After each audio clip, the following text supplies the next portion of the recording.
And we are live. Right. Good evening, everyone. Welcome to Total Movie Recall Live, episode number 5. Hope you're doing well. I've got two amazing guests with me right now. How are you doing, lads? I'm going to both you introduce. I can't speak. Sorry, guys. I'm going to introduce you both now. Andy, Electric Geek. How the hell are you doing, mate? I'm good, mate. Yeah, I've just finished the nightly routine of getting the kids down. I've got a brew in hand. I'm on with two fellow movie enthusiasts, so I'm in a good place, ready to go and talk about Mission Impossible. Yeah, man. Can't wait. And on the bottom of the screen, we've got Paul Tams. How the hell are you, mate? I'm good, man. Ever since I've walked out the cinema of Dead Reckoning, I've been dying to talk about this movie, and I've not been able to talk about it properly. And as soon as you mentioned we'll do a stream talk about it, I was like, let's hurry up and get to that day. And we're here now. So I've got me Pims. I'm good to go. Yeah, man. I'm on the red stripes. Haven't drank them in a couple of years. It's not going down amazing. Festival beers. It is, yeah. Well, I didn't get to any festivals this year, so why not? When in Rome. But yeah, guys, this is episode 5. We're doing spoiler review of Mission Impossible Dead Reckoning Part 1. It will be full spoilers from here on out, pretty much. Film's been out over a week now. I reckon everyone who wanted to see it has went out and seen it. But yeah, man, we've got Jim's Retro Emporium. How's it going, man? I'm just How's it going? What's happening, Jim? How's it going, Jim's mate? just passed 10,000 followers on Insta. On Instagram there. Yeah, I've just seen that, Jim. Congratulations, mate. Killing it with those views. Yeah, have you seen his what is it on his is it TikToks that he's doing at the moment? Pretty sick, man. Yeah, pretty cool. Some of his reels have had like 1 million views and stuff. Yeah, mate. Amazing. Nostalgia. It's a powerful drug. Yeah, man. And he knows just how to sell it. That's the thing. Yeah, man. Yeah.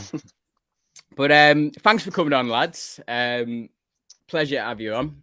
I think if there was ever a film that we were going to get on and review together, it is definitely Mission Impossible. I know me and you, Andy, we did a video. It was quite a while back now on your channel. Yeah, I enjoyed it though. It was good, but it had a few. We didn't actually go. Or there was no comments, wasn't it? It was live, but there was no comments. It's a bit of a disaster. But I remember that now. Yeah, we almost did Mission Impossible, didn't we? We kind of discussed doing a ranking of the films, and it didn't quite come to be. But I suppose this is kind of that podcast or that video. Yeah, Tom Cruise has got too many bangers just to do like a sole Mission Impossible ranking. But we will do one at the end of this stream, just a little one, just because I think just a little tiny one. Sorry, Andy, I've just totally set you up for a disaster there. But it's not like it's not like like we'll just spend like 5 minutes on. It's just like closer of the stream. But yeah, so Mission Impossible Dead Reckoning Part 1. So this was directed by Christopher McQuarrie. I think this is his third film in the Mission Impossible franchise now. I think he started with Rogue Nation, Fallout, and now he's doing these two next movies. I think they're a brilliant team, them two. I think this is, a franchise that's like, it's such a weird one. Like, back in the day, like if you'd have told me that I would prefer the Mission Impossible franchise over the Bond franchise, I'd be like, shut up, go back to sleep. That ain't happening. But here we are today. It didn't happen overnight. It happened over the course, I'd say, of like the last, 15 years or whatever. Ever since Ghost Protocol, I think when that one released, I think there was a change in like the wind when it came to these films. Mission Impossible 3 was really good. Don't get me wrong. But I think the true highlight of Mission Impossible 3 is Philip Seymour Hoffman. I think his performance in that is one of the best, if not the best, as far as the villains go for this franchise. But, we got a Ghost Protocol, then it just sort of, the game changed a little bit. It was like... That's when they found the footing, isn't it? Yeah, 100%, mate, 100%. And like... you know, that one was directed by Brad Bird, who I think did. What did he do? He did The Incredibles, I think. The Incredibles, yeah. Yeah, That's what he's most notable for. Yeah, I'm sure he's done other things as well, but that's the one I go to straight away. But I think it's his first ever live action movie. What a debut! Was it really? Was it really? Yeah. What was his first ever live action movie? Well, that's off to him then.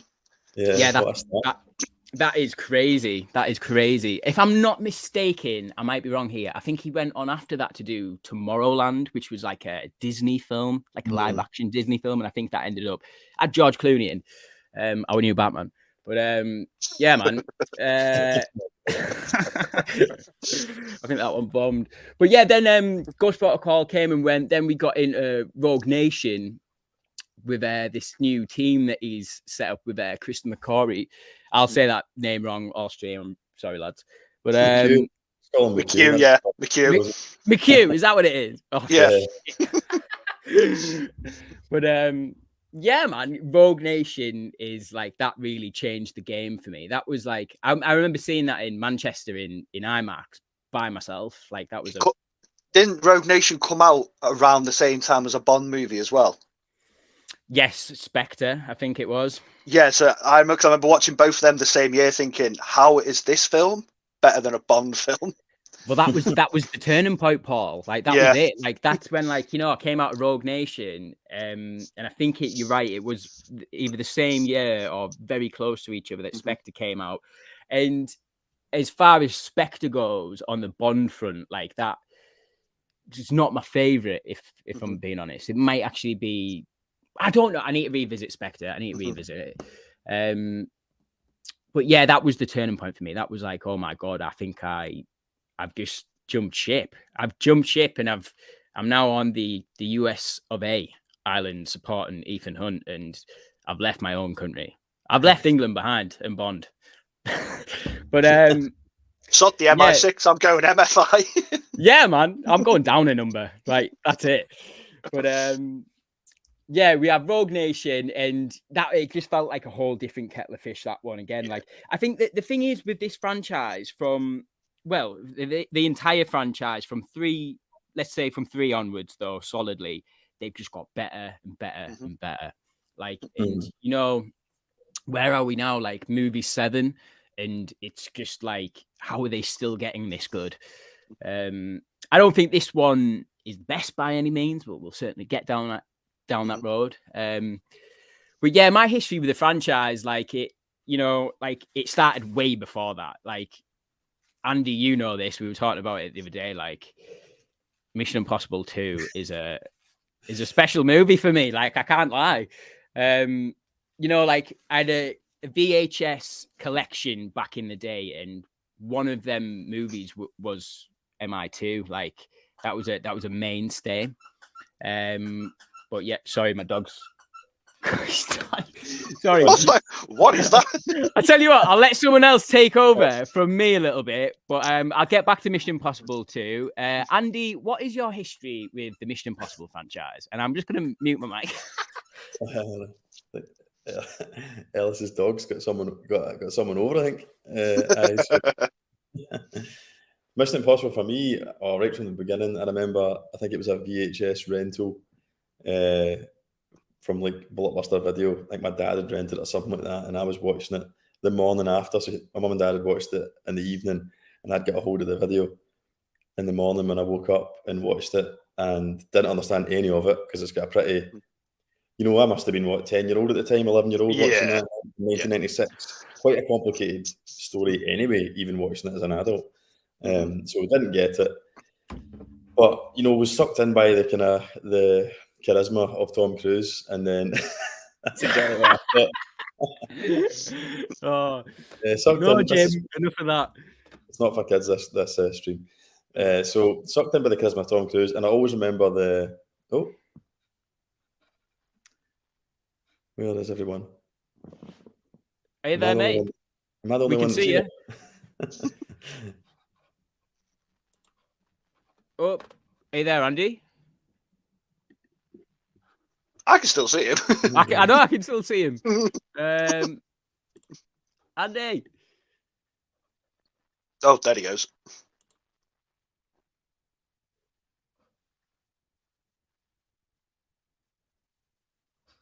Yeah, Jim's saying he can see us all. He'll come back. It'll just be his internet playing up.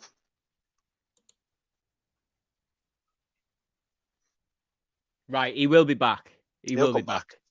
Paul, yeah. Mission Impossible franchise, history.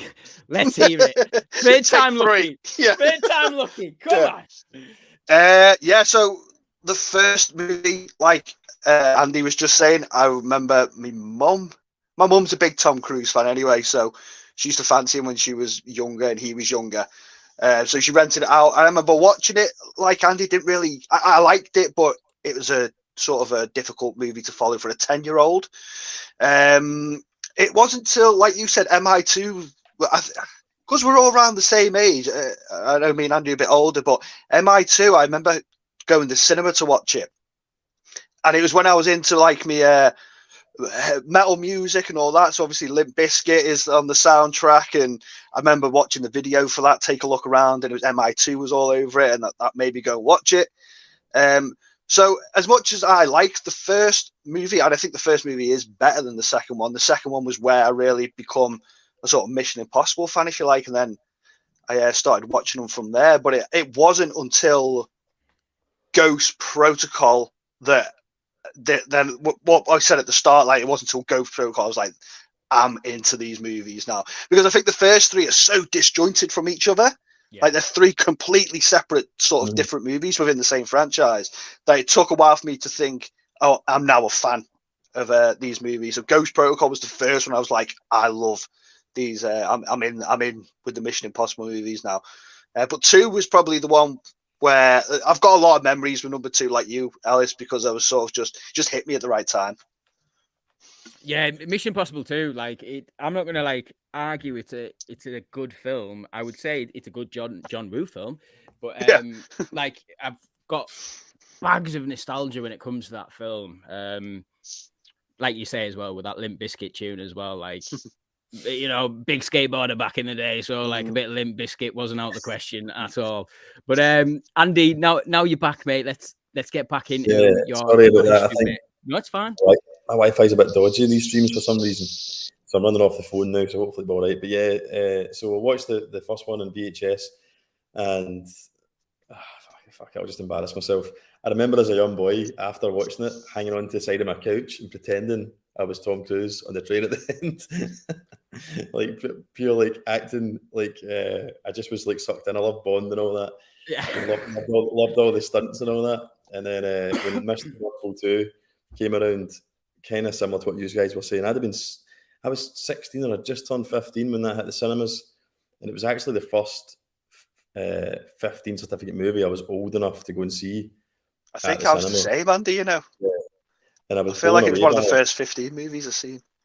I was blown away by it because it was 2000 and John Woo's style was very much in, you know, people, it wasn't cheesy at that point. It was kind of like cutting edge, shall we say, or it was very, well, not cutting edge, it was very contemporary. Tom Cruise had the long hair and all that. It was like the Limp Bizkit music, the slow motion. It was just uber cool. And came away thinking, this is amazing. Bought the Limp Bizkit single, and I was playing Siphon Filter a lot at the time. And I remember going home, sticking Limp Bizkit in my CD player and playing Siphon Filter, and I just had the CD on repeat. Basically, there was no Mission Impossible game. I'll tell you, I think there was one that came out actually. On the N64. It came out for the PlayStation as well, but it came out so late that it was closer to the release of Mission Impossible 2. Anyway, so that was when I kind of first got on board as a kind of young adult. But I really enjoyed the third one. I remember the third one, I was surprised when it came out. You know, that way it was a bit of a sleeper, because Tom Cruise had been doing a lot of movies with Spielberg, massive movies that were well publicised. And MI3 just seemed to kind of like slip in. And I think at the time his reputation had tanked because of all the carry-on bouncing on the couch and all that. So he wasn't as kind of marketable. So I don't know if that was on purpose from Paramount, maybe, because they were kind of like not wanting to promote him too much. But I remember MI3 just kind of slipped in under the radar. Yeah. I didn't see that until you could rent it. I didn't go to the cinema to watch it or anything. That was my favorite. It felt like a movie that just sort of just came and sort of went. It was such a weird, But I really enjoyed MI3. Like, I think it doesn't get MI3, as much as it's Ghost Protocol's when it really starts to Ghost Protocol's when it has a clear brand going forward. Yeah. But I think 3 doesn't get enough credit for course correcting because John Woo took it in a extreme direction, and J.J. Abrams did a good job of like bringing it back to what Mission Impossible is about, the team element, you know, getting away from the style over substance kind of thing. But yeah, that's my kind of history with it, and I've been on board ever since. Like, I think everyone's enjoyed Mission Impossible from Ghost Protocol onwards. I think it's more the first 3 that, you know, are divisive. You know, people have got different opinions on them. But yeah, I've liked them all, to be honest. I enjoy them all. Yeah, 100% with Mission Impossible 3 as well. Like, definitely a bit of a sleeper movie that came in. That was my first Mission Impossible movie that I went to cinema to see. That was like a birthday treat thing. Like, I remember having all my mates over, and my mum took me to the Odeon with like 5 of my mates to go and see Mission Impossible 3. I remember the walk back more than I remember the actual film on that night, but that's not for stream purposes. But yeah, Mission Impossible 3 is great. One thing I give Mission Impossible 3 credit for that I don't hear enough people give it credit for is that I think it's got the most emotion out of all of them. Like, I think the acting in the end scene, that end sort of third act with Tom Cruise and Philip Seymour Hoffman, so good, man. So good. It's probably like Tom Cruise's best acting out of the entire franchise in Mission Impossible 3. Did Mission Impossible 3 come out the same year as Casino Royale? I think was Casino Royale 2006. Yeah, that's 2006. Yeah. Was MI5 not 2005 or 3? I'm not too sure. I feel like one of the reasons why it didn't do that well is because it went up against Casino Royale. Yeah, but I could be wrong. But my when I watch Mission Impossible 3, the only thing every time I watch it, I'm like, I feel like it's trying to be too like the Jason Bourne films. It's trying to get a bit too grounded. Whereas when I watch them all, I want to get to the spectacle of Ghost Protocol and the rest of them. So when I watch through them all and I get to 3, I'm like, this is the more like grounded, serious one. I think you touched on it there. It doesn't have the spectacle, does it? Mission Impossible 3, whereas like Ghost Protocol onwards, they get very lavish. They get like very big, very globe-trotty, a lot like the Bond franchise. We've got I'll just jump into some comments here, lads. We've got Chris Kyle. You all right, mate? I think objectively, Days After Dead Reckoning Part 1, that Ghost Protocol is still my fave of the franchise, with Fallout Rogue Nation equal peg at number 2. Yeah. I'm somewhere there with you. My rankings changed a little bit since I've seen it. Yeah, totally. But we'll get there. Got Chris again. Long hair, Ethan Hunt. Peak Mission Impossible view. Mate, my favorite Mission Impossible movies are strictly long hair, Ethan Hunt. I'll give a shout out to Ghost Protocol. Ever since this new one come out, and I've been seeing people's rankings on Letterboxd, I've seen Ghost Protocol at the top of a lot of lists, you know, and I never didn't think that. It's not top of mine, but I really like it. But I've seen it at the top, so it's obviously worked for a lot of people. Same, man. And for me, like, the thing is with Ghost Protocol, like, nothing gets as good as that Dubai scene. It sort of it overshadows the whole movie, like in a great way. But that Dubai scene almost. This is just for me. It's like my favorite scene in the entire franchise. I think the minute they get to Dubai to when it ends, that whole, not even him just on the side of the roof, but everything that's going on within the building. Yeah. Awesome, man. It's great.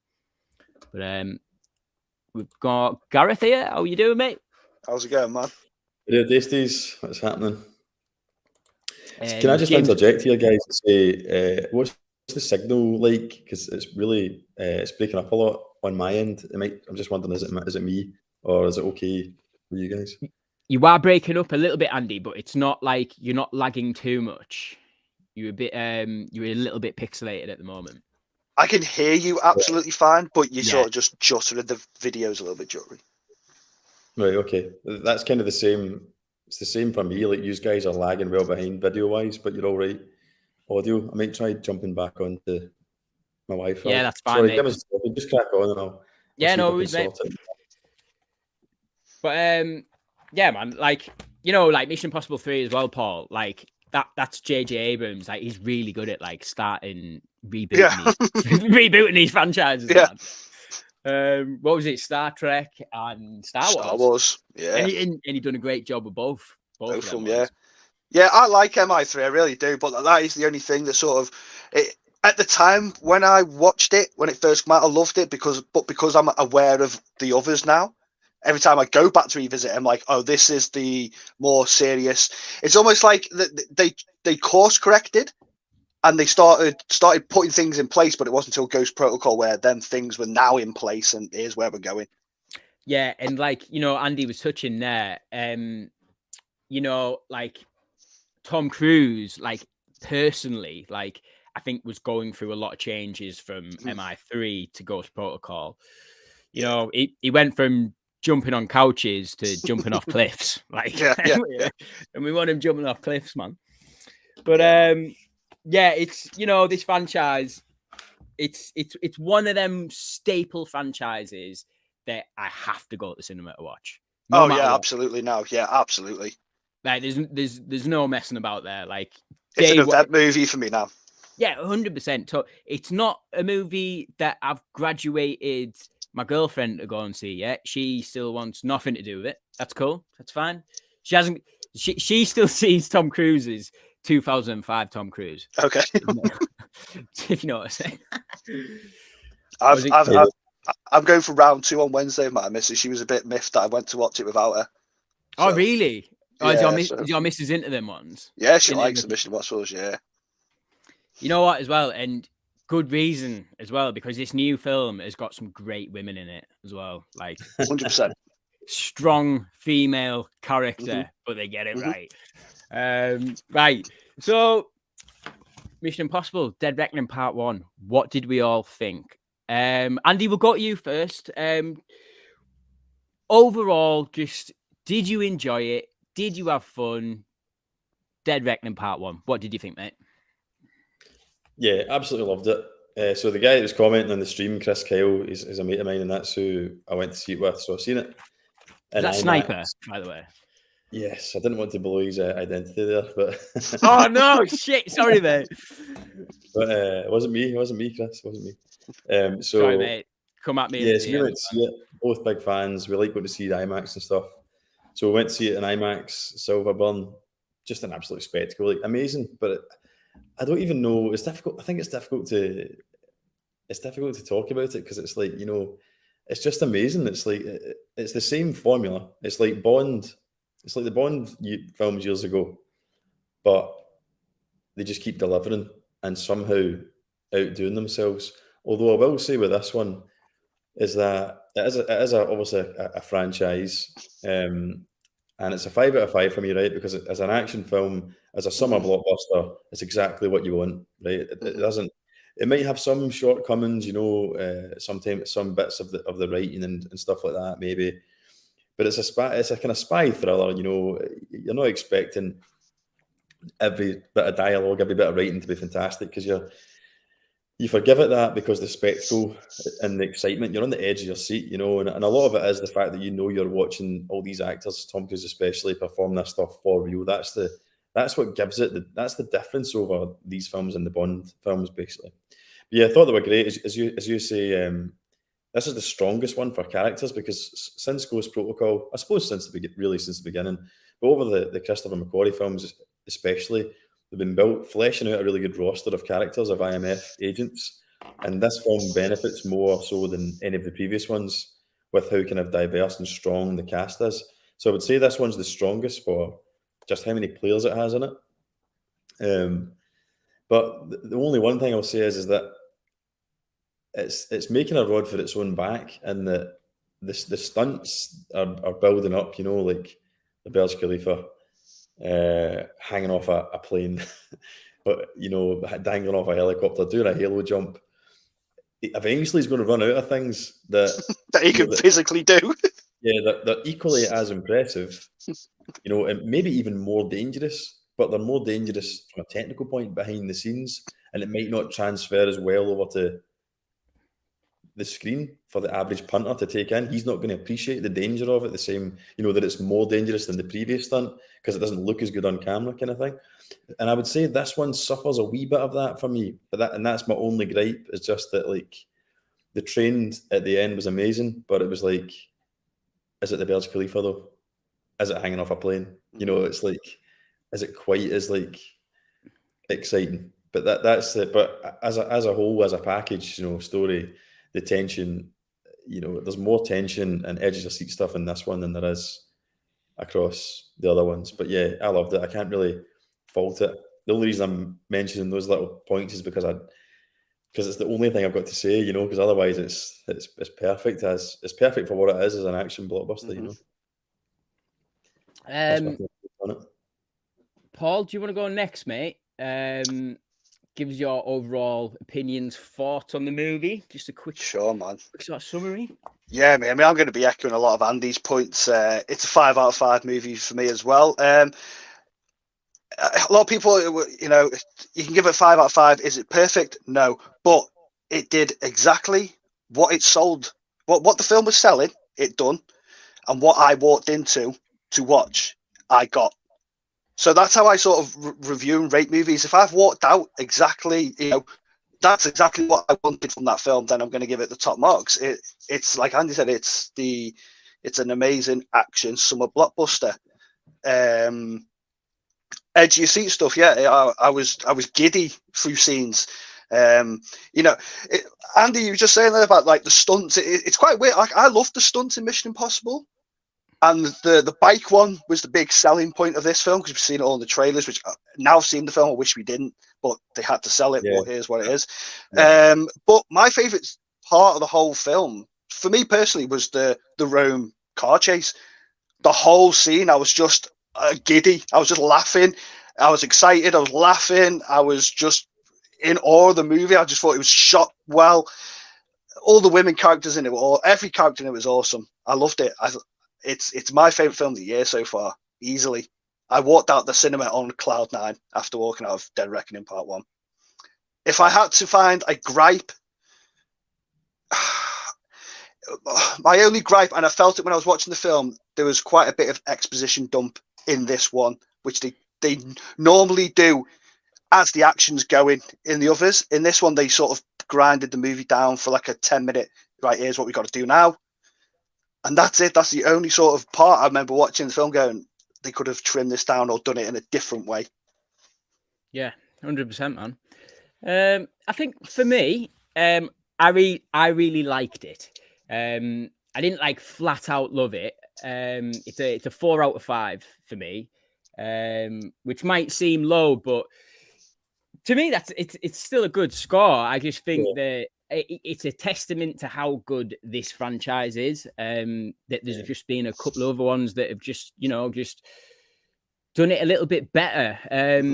Don't get me wrong, like this, I really enjoyed it, really liked it. I think the new characters that they've introduced in this movie are awesome. Primarily, Hayley Atwell just stole the whole show for me pretty much. And I wasn't really expecting it, to be fair. I wasn't going in thinking, I'm going to come out of this and like Hayley Atwell's going to like steal the show. But she really did. Like all the decisions made with her and stuff, I really enjoyed. And her chemistry. I didn't know she was in the film. Oh, I had an idea she was in the film before. I honest to God, I completely blanked you in the film. I was just sort of Rebecca Ferguson was in my head and Pom from Guardians of the Galaxy. I completely forgot that she was in the film. So when she come up on screen, I was like, oh, it's her from the Captain America movies. Yeah, because I don't think she's that like she's not broke through that much yet. Because obviously the Peggy Carter role's been quite, like especially on the big screen, it's been dumbed down a lot. She hasn't got that much airtime. But then you've obviously got the Peggy Carter show and stuff, which I haven't seen. Don't know anyone has, but it's, is what it is. But she's like, if this was like, like I want to make a statement, Hollywood, please cast me a little bit more. Got my seal of approval. Like instantly thinking of like Lara Croft and stuff like that for like roles and stuff that she could go on to do. Like, I don't know. Like, I think it's don't take this the wrong way, anyone who's watching, but like sometimes, like when you get like the American and the British sort of like mentalities, they don't merge very well. Sometimes the chemistry can be off, but with Cruise and Atwell, it was just like it was pinging. Like you're 100% right. Like Paul, like my favorite scene is the Rome scene. Like you said, I think that whole sequence is amazing. And, you know, it's a testament to how good it is because we only just seen it about 2 months ago. So, like, you know, like Rome's had a battering this year. Leave that place alone and leave them stairs alone, for God's sake. But, yeah, it was electric, man. Like, I loved the sort of, to me, it was like a misdirect. So, like, when I watched the trailers and stuff for Mission Impossible, you know, like they get in that yellow car and you're like, oh, so they're handcuffed and they're driving a really slow car. Funny. Do you know what I mean? But they get in it and it's like they can't control it because it's like a little MI5 James Bond gadget that's jumped over into the Mission Impossible franchise. Loved it. But yeah, man, that was an awesome scene. But overall for me, like the movie's like really good. It just, the sequences within the film, bar the Rome one. So, like, for instance, the desert scene right at the start, like, I think that could have been, like, a bit better. Like, the way they introduced that scene, it sort of starts and ends extremely quick for me, that whole scene. And I was very disjointed in that whole scene as well. But the spectacle of it's there. Like, it looks amazing. Like, the whole bit where he's, like, laid down with the horse and, like, you don't see him, very, you know, like, stealth action. Love it. Like, and you know, like we get introduced to returning character. Is it Ilsa Faust? Ilsa Faust. Yeah. Rebecca Ferguson, who's, you know, great as always. Bit of a bummer in this film. We are in spoilers, so we can spoil it. Her character is no longer with us, people. Cue the violence. But yeah, overall, really enjoyed it. Few hang-ups though, and I don't even know if it's like the movie's fault, but this big stunt sequence that we've all seen, way too much. So like, I hope this is not like a trend moving forward with this franchise because they've never done it before. And I feel like for the last 2 years, or you know, because they were filming this in the pandemic era, so this movie's been delayed and stuff. Like, I don't even know if it was supposed to be initially 2 parts all along. I think it was supposed to be one film. Then they ended up splitting it into 2 parts. But yeah, mate, this amazing motorbike scene at the end. I just feel like as good as it was, we've seen way too much of it. And like, I appreciate all the behind the scenes footage and, you know, seeing like what the ramp looked like, then turn into CGI. But then it's in your mind when you're watching it that it is CGI and you're a bit like, ah. But I know this is supposed to be epic and I should be feeling epic. But like, it's not the same feeling I've got where like, you know, like my balls are in my stomach when he's on the side of Dubai. Do you know what I mean? Like that Dubai building, like it's so. I will say this about that stunt. In just my showing in general, you could feel the audience in it because when the music was ramped, and when he hit that ramp, and I could hear a pin drop in the cinema, and you could feel. I can't explain it, but you could feel like I was with Luke, you know, my friend Luke, who sat next to me, and I could feel him just like, oh shit, like, do you know what I mean? So for me, it's like we said earlier. I think they've done better, but I still think it's a good stunt in the movie, and I think it worked in the sort of screen I was in watching it. It was effective. I think, you know what, like, as long as it's been effective, then that's fine. I think, you know, like us three, we're in a minority. Like we live, breathe, sleep film. So like we've seen every like bit of promo that's come out for this movie and stuff. Like even when we haven't wanted to see it, like on TikToks and Instagram Reels or whatever. Do you know what I mean? Like, doesn't it? It seeps in. It seeps in. I'll just get a few comments, lads. 2 seconds. Got Tarek here. Yes, fellas. How's it going, mate? We've got Sniper. Yeah, I'm not sure who this guy is. Tom Cruise is going to. What's that? Gartner? Gartner. next to do some kind of jump from space for Dead Reckoning Part 2. He's heading in Fast and Furious territory, but doing it for real. Yeah, man. The Fast and Furious vibes with this one were deep and strong, especially when they're filming in the same bloody city as they just filmed in. But it's fine. It's fine. We've got Badger here. Hey lads, nice to see you all together again. How's it going, Badge? I haven't seen this yet, so I'm not watching the full vid. So good luck tonight. Yeah. Cheers, mate. Best not to. Cheers for coming on, though. Can't wait to watch this film. I bloody love James Bond.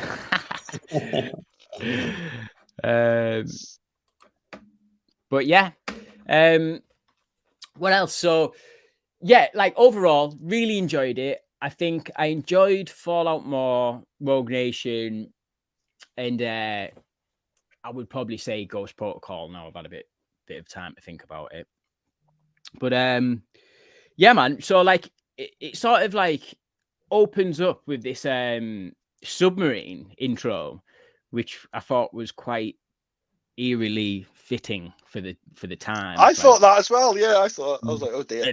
Jesus, we're in subs. Like, oh my god, where's this gonna go? But yeah, I thought, yeah, man. And that isn't the only timely thing when it comes to this film.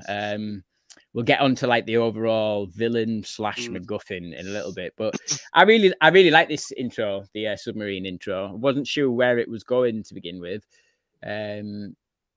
Really liked it though. You know, it's weird. It's a weird one. Like I don't want them to do it because it'd be copying the James Bond formula.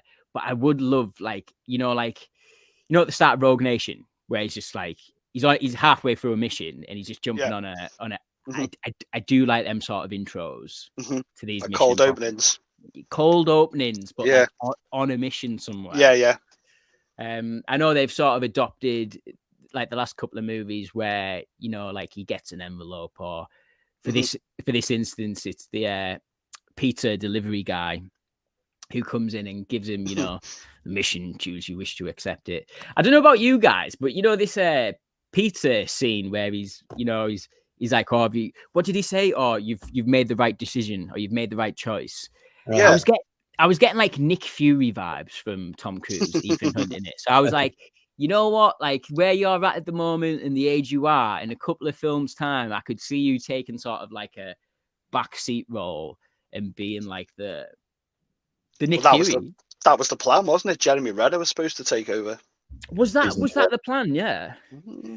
He's never taken the backseat. He's came out recently, isn't he? During all the press saying he hopes to be making Mission Impossible films for the next 20 years. Yeah. I'm pretty sure Jeremy Renner, just because of his tie-ins with Marvel, obviously that's why his character didn't come back for Fallout in this one, which I wish he came back for this one. I love his character in Rogue Nation. But I read a story the other day saying that was the direction they were trying to go, is make him the lead. That's quite interesting. That I wouldn't have seen Tom Cruise being down for that. But I think you were saying there, Andy, like he come out recently and said he wants to make these like pretty much forever. Like I think the new Indiana Jones has inspired him a little bit, and he's like, you know what? If Harrison Ford's still doing that, I can do that, which is fair enough. But yeah, guys, what did you think about this submarine opening? Like our intro at the film, getting his mission. Could this guy be the next Nick Fury of the franchise? Opening. Paul, what did you think, mate? I liked it, man. We don't see enough submarine films anymore. No, it reminded me of like Crimson Tide or something from those submarine movies out of the 90s. Yeah, Hunt for Red October. I think because, like you said though, I'm so used to with Rogue Nation having that cold opening, I thought that's what that was going to be as well. So when the film started, it was quite a slow burn of a start. I was like, what is going on here? And then obviously it introduces Skynet. I mean, whatever they call it in the film. Yes. I liked it. I like the opening. I like cold openings anyway. I like it so it sets up the tone of the movie, and then let's go. Yeah, man. Yeah. Andy, what did you think about this opening with the submarine?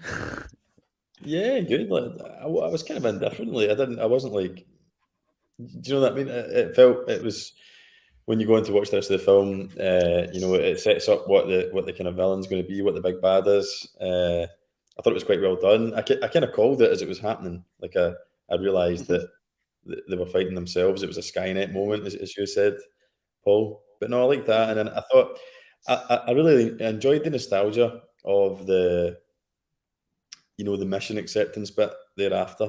The way he comes out of the shadows, it's this new guy who's come into the IMF, and he says, you made the right choice, which at that moment just seems like a bit of throwaway dialogue, but then that obviously becomes a theme throughout the film. This whole idea of making the choice. But I like that the mission was delivered in an old school tape recorder this time. Just that because they've done everything, and I like that they've taken it right back to, because is that not what he gets the first time, or the mission that he gets, that Jim Phelps gets in the first one is like a tape, isn't it? On a plane, and he gets it at the end. So I like that it went back the way it kind of undermined or your what's the word I'm looking for? Your expectation. You're expecting it to be something even more, some kind of new technology, facial recognition or something like that. But there's a handful of callbacks to the original one in this, isn't there? Yeah. This whole film feels a lot of a callback to the original, to be honest. Like, and maybe that's what it was going for. Maybe it's like the problems that I've got with this movie were intentional by trying to tone the film down slightly in certain aspects, which could be the case. I'm not sure, but yeah, mate, it's the message is great, but it's no Oakley sunglasses from Mission Impossible 2. If I told you where I was going. Yeah. Love it.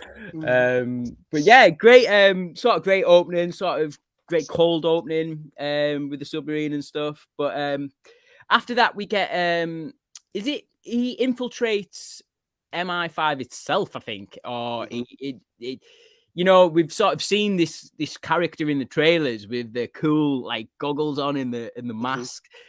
For the whole 2 years prior to this film, and I've seen that trailer. It's the guy with the grey hair. He's got sunglasses on. He's got the gas mask on. I thought that was the villain of the film. I thought like, so when we go into that scene really early on, I'm like, oh well, this is it. This is who we're getting introduced to, like our villain and stuff. And I really like that scene. And it clicks halfway through that it's Tom Cruise because the guy's so short. So I was like, oh, if this is Tom Cruise and he's got the mask on because this guy's really short. But it gives our returning character. What was he called? What is the guy called from the first film? Kittredge. Yes. Kittredge, yeah. Returning character from him. I like that we get a returning character from the first one. Sort of just really sort of brings the whole franchise together as a whole. Yeah, man. But yeah, we get that scene. Awesome. He gets his mission, he accepts it, and we're off our way at the desert. I really like this scene in the desert. I know I was saying earlier on, I really liked it. I just thought there could have been more about it. It could have been maybe drawn out a little bit because that's our first like action scene within the film.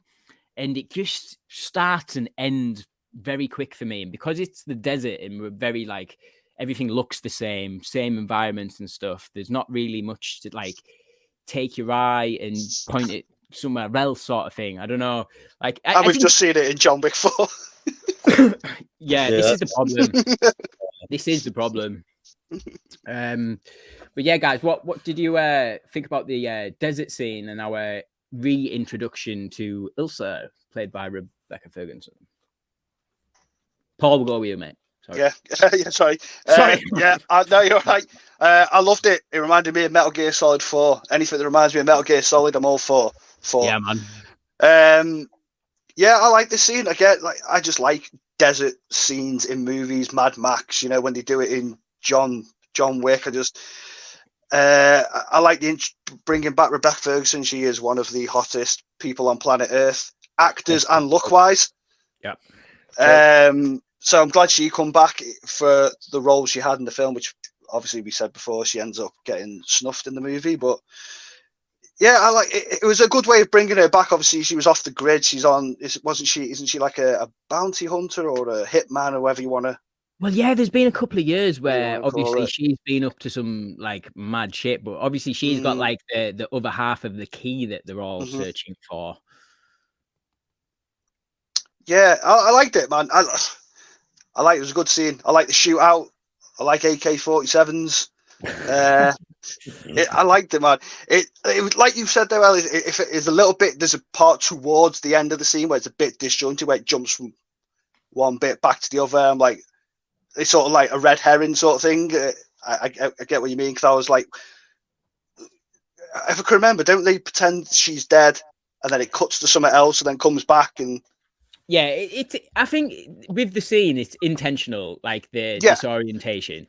And you're right, there is a red herring there. I don't know, there's either a girl, I don't know, there's someone there with long hair that they've tried to make look like Ilsa. Yeah. But I don't know, I thought like, oh, this could have been like just a bit better. Like there could have been a bit more going on here, but it's okay, it's fine. We're right at the start of the film, so can't critique it too much. But yeah, man, we go from there and we are, I think, where do we end up? We end up in the airport after this. But before we go on to the airport scene, Andy, did you have any thoughts about that opening desert scene? I enjoyed it. Shootouts aren't something that tend to happen in Mission Impossible films. And I don't know if that's where that scene was born out of, because it does feel a little bit thrown in. Like it didn't really have to happen. It could easily have been written out. It could easily have been Elsa's in hiding. She's got the key. Nobody knows where she is. And then she turns up later on in the film with it. It didn't have to be the Tom Cruise rides off into the desert to save her, but not really save her. Gives us a cliffhanger, which is we know is a lot of shite. We know that she's not dead. We know she's going to reappear. So it felt a wee bit as though it was written in to give. Maybe they thought there's not enough action in the first 30 minutes, and they thought let's have a shootout. So it did feel a little bit needless when you see the whole film. You think, what was that little bit of misdirection for? Because it wasn't really fooling anyone, and it wasn't as though it was like this shootout was like a John Wick standard raising the bar shootout. It was quite kind of generic, but it's still well done, and I enjoyed it. You know, like it's not a bad shootout. I think Mission Impossible just in the world of John Wick, and then Mission Impossible being where it is now, when you get a really good shootout, but it's just really good. Yeah, it's unfairly judged because it's like, well, it's not John Wick and it's not jumping off, it's not hanging off a plane. So next, you know, it's kind of like For me, it's sort of that 12A shootout as well, where there's no blood or anything. Everyone's nobody's got a face, so it's just like it's like faceless people that are getting shot, and exactly. Like you could have had like Ethan Hunt, like like sneaking around corners, like fucking knifing people and bros and stuff like that. Do you know what I mean? Like it's a bit more like whoa. But yeah, like a very extravagant scene. Like we're gonna take the whole cast and crew to the desert. We're gonna film Ethan like laid down like Metal Gear Solid 4, and he's like camouflage, and we're gonna go like this.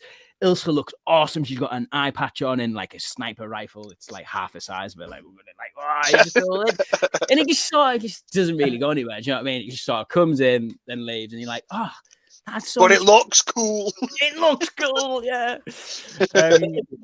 I get that impression that it was maybe just like almost done for the trailer, because it did make the trailer like I thought that I watched the trailer and the eye patch and all that with the bit the one in the desert, and I was like, oh, what's that going to be like?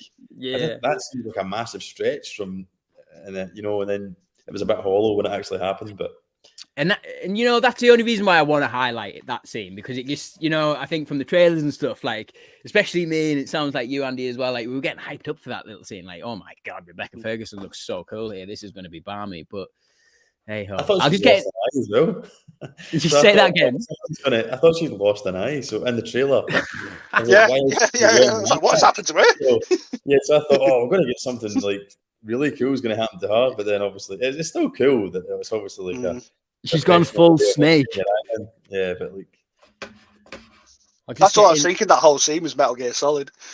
Yeah, man, definitely. We've got Sean Ugaya. I think I'm saying that right. Hello, guys. How are we doing, man? And he's got Metal Gear Solid. Love it. I still need to see the new Mission Impossible movie. Hopefully next weekend. You need to see it, man. So get on the big screen, man. Get on it. Chris Kyle, aka Sniper Reviews. I think the Mission Impossible films. I think the Mission Impossible films would suffer detrimentally if Tom Cruise steps back or leaves the franchise.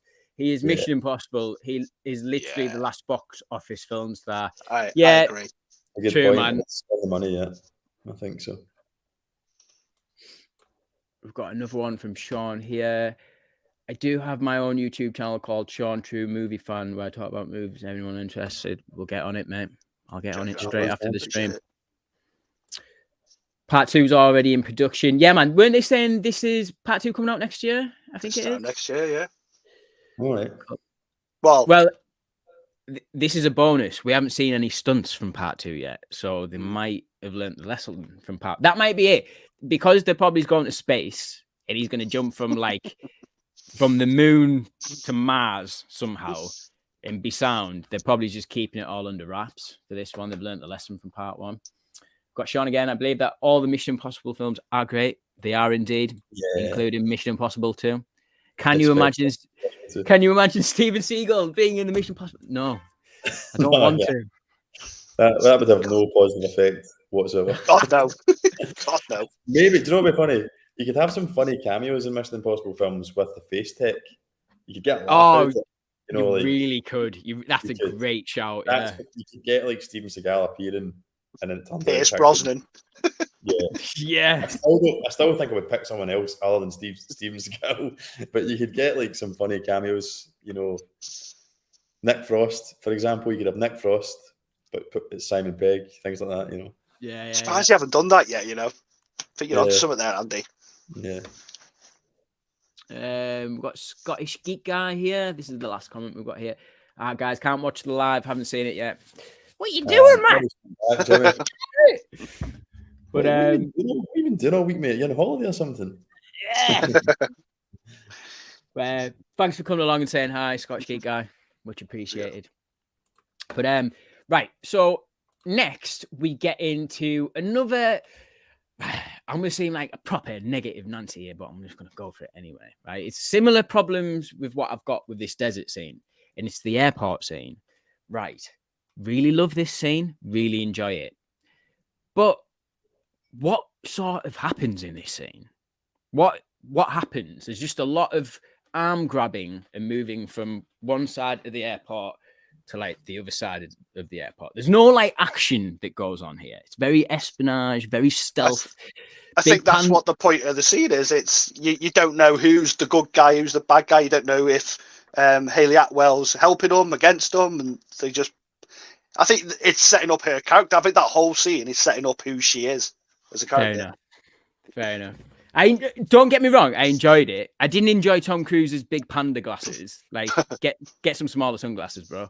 But really, everything looks amazing in this film. There's not one sequence in this film that you're looking at the screen and going, yeah, this looks amazing. I'm looking at this and there's just not one CGI background there or anything going on there. This is all in front of me happening for real. And they're doing this at an airport. The fact that they did it through the pandemic is pretty amazing. But yeah, I didn't mind the airport scene. Not my favorite scene. That one is coming, but it just sort of didn't. When the jig's up and he gets on the roof and he's running over the roof of the airport. Really enjoyed that scene. And in fairness, I'm just answering my own question here. We get an introduction to is it police? What are they? Agents that are in this CIA? Film? I'm not sure, but the main guy, I love him. I absolutely love him. I can't remember what he's called, and I will find his name by the end of the stream. He's in the bottom left-hand corner of this. He's in the Fast and Furious movies, and for some reason, I was convinced he was in these movies. So when he come on, I was like, "Oh, he's been in these before," and then I was like, "No, he's not. He's in what else? I was like, "What else have I seen him in recently?" You are right. He's in one of the Fast and Furious films. His name's I might be pronouncing the same name, but it's Shay. I think it is. Yeah, somewhere near there, Andy. But you know what? I'm going to find this guy's name because he bloody deserves it. I was like, doesn't he get his nose busted in one of the other Mission Impossibles? And then in my head, I was like, no, I'm sure that's a Fast and Furious film. Paul Walker keeps busting his nose up. Yeah. That's what it is. But like, this guy's been in so many films, right? He's obviously like a character actor, like, yeah, been in an awful lot of movies. I really, really enjoy this guy's presence in films. And I feel like I'm really overhyping this guy. And I maybe am a little bit, but for God's sake, I can't find his name. But anyway, he was also in Joker. He was like, he wasn't in Joker very much, but like the two detectives that are on Joker's case in the Joaquin Phoenix Joker, he's one of them. I'd love to see him return to the franchise, definitely, because it seemed like he had a pretty good rapport there with Ethan at the end of it. But yeah, I'll just get in 2 seconds. But Andy, what did you think of our airport scene? I actually thought I may be jumping the gun a bit here, but I kind of viewed that all as one massive sequence, you know, like the airport into the car chase. Yeah. I thought that was probably that part of the film I actually found the most gripping out of. I don't mean gripping, like the what comes later is more thrilling for sure, but like it was when I was most engaged and I was it was when I was enjoying the movie, like because it's an introduction to Haley Atwell. The chemistry between Tom Cruise and Haley Atwell really worked. You know, it was proper sizzling. Tom Cruise as well. I know you didn't like the big aviators, but I quite liked him, and I thought they were, you know, a bit of a deliberate callback to Top Gun kind of thing. Fair. You know, having a wee wink at his own back catalogue. But in that sequence, I was looking at him, and I'm perfectly comfortable with my sexuality, but I was like, that's a good-looking man for a 61-year-old. You know, how can you look like that at 61? But we talked about this off stream, Ellis. Like, I don't know. I think I wouldn't be entirely surprised if the CG guys are helping Tom Cruise every now and then. I think how Willardy looks changes from section to section. Now, I know it was filmed over a long period of time, so it might just be the passage of time. But sometimes he looks just that little bit smooth and a little bit like he's a bit more. He's spent longer in the makeup trailer in some scenes than he has in others. There's two reasons for it, right? And it's either the one or two, right? It's either he's getting CGI help, which I'm all down for. I'm not bothered, but Tom, you look amazing as it is. You don't need to be doing that. I love how all the female characters just all over him in the movie as well. It cracks me up, man. Yeah, Haley Atwell's all over him in that airport scene, mate. Absolutely loving it. But he's either getting help that way, or like while the filming of this film, it's where he's had his 6-month, like, you know, where he gets his get a bit of Botox in and stuff. Like, you know he's doing that, man. But I did think that, but only Tom Cruise, I'd be like, you know what, mate, you do what you want. Like the scene though, the airport, I enjoyed. I liked that there was a lot going on, which helped to keep it. Because I think just one of those elements on its own might have been a tad boring. You know, if it was just tracking down the courier and the chemistry between them two, but the fact that they had Benji in the background doing the dismantling. Ended up being as a result of the entity, the AI trying to intervene with the mission because it thinks he's a threat and all that. So that kept it really suspenseful. But I did think, you said you liked the running on the roof. I kind of laughed at that because I felt as though, what was that all about? Like, he's like, oh, she's on the other side. I'll just get up onto the roof and aimlessly run at full pelt. Like, look, I'm 60, but I can still run. Yeah, that's all that was. It was like they were like, right, we're going to need a running scene because people expect a running scene. Do you want to just phone airport security and ask if it's cool for you to run right across the roof? Yeah, that worked. That'll look great on the trailer. It's just big wide tracking shot. 100%. And then we can just show you appearing in Rome with like. Because I was like, what happens? Is that him? Is he running over there to go into the runway or what? Like, it doesn't across the roof, and then he's like, next thing he's a lawyer. But I mean, I can forgive it. But think about that scene. What is that all about? He just runs across the roof. I'm sure there's about 3 long running scenes in this movie. Oh yeah. Is there another one when he's running like in between pillars and he's sprinting? He's like, I can't remember. I want to get onto that scene later on though, because I really enjoy that scene. Okay. That was one of my highlighted. It's all good. I'm just teasing like some certain bits. But you're always going to find stuff like that in an action film because it's an action film. There's always going to be stuff that's a little bit to the imagination. I sort of still love it though. Do you know what I mean? It's like you say there, Andy. Like he's went up to like the heads of the airport and been like, right, guys, no CGI, but what can I run on? Can I run on the roof? I've already attached myself to the side of an airplane, so no one suggests that. I've already done that one. But that roof there with the glass, that's looking very runnable. That's looking good for me. That's looking good. It was funny. I like the way they worked it into the scene with the cops, you know, the CIA guys, like the camera pans round and you see the silhouette of them going by the window. So it set up the gag, I suppose. But just to jump in, that's Shea Wiggum, and he was in Kong Skull Island as well. Yes, what I just watched. It was. He's the one that gets twatted, isn't he?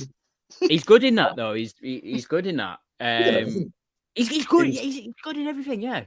Have you seen Boardwalk Empire? Boardwalk Empire, yeah, he's in that as well. He's in that. That was the first thing that I seen him and he plays like Steve Buscemi's kind of right. Is it his brother? Mm-hmm. Yeah, I think so. He's excellent in that. And then it was after that I started to notice him in other things. I'll check him out, but I think keep half an eye on that guy. You know what he reminds me of? Better Call Saul. What is that guy who's just been a nobody?